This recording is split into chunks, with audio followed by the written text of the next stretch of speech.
بسم اللہ الرحمن الرحیم۔ السلام علیکم۔ میں جانتا ہوں میں کچھ تو ہوں، کیونکہ میرے رب نے مجھے بیکار پیدا نہیں کیا۔ بیٹی کا پہلا حق جو ہم کھا جاتے ہیں وہ اس کے پیدا ہونے کی خوشی ہے۔ مشکلات میں گھبرانا نہیں چاہیے، ستارے ہمیشہ اندھیرے میں چمکتے ہیں۔ دھوکہ دینے سے دھوکہ کھا لینا بہتر ہے۔ اکثر کہتے ہیں ایک ذرا سی بات پر تعلق ٹوٹ گیا۔ اس ذرا سی بات کے پیچھے بہت بڑی بات ہوتی ہے۔ وہ ذرا سی بات دراصل برداشت کی آخری حد ہوتی ہے۔ شدید دکھ ہوتا ہے جب ہم کسی پر اندھا یقین کر لیں اور وہ ثابت کر دے کہ تم واقعی اندھے ہو۔ عورت جہل کے لیے ہوس اور عقل مند کے لیے روح ہے۔ محبوب بلا وجہ ناراض ہونے لگے تو سمجھ جائیں کہ وہ اداس ہے۔ اسے آپ کی محبت کی ضرورت ہے۔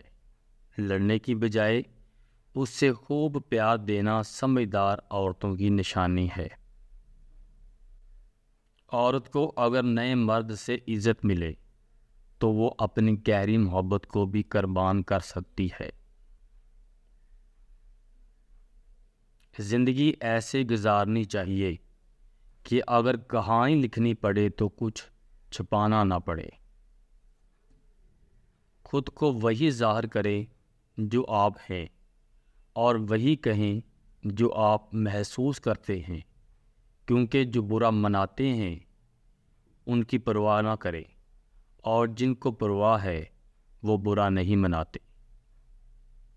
تنہائی آس پاس کے لوگوں کی غیر موجودگی کا نام ہے۔ ہمارے آس پاس موجود انسانوں میں ہماری غیر دلچسپی ہمیں تنہا کرتی ہے۔ اگر مجھے کہا جائے کہ تمہاری ایک ہی خواہش پوری ہو سکتی ہے، بتاؤ وہ کیا ہے، تو میں کہوں گا کہ شعور کی حالت میں مجھے دوبارہ پیدا کیا جائے۔ ایک غیر ضروری بحث ہمارے کسی بھی قریبی دوست کو جدا کر سکتی ہے۔ میرے نزدیک آزادی کا مطلب ذمہ داری ہے۔ یہی وجہ ہے کہ زیادہ تر لوگ اس سے بھاگتے ہیں۔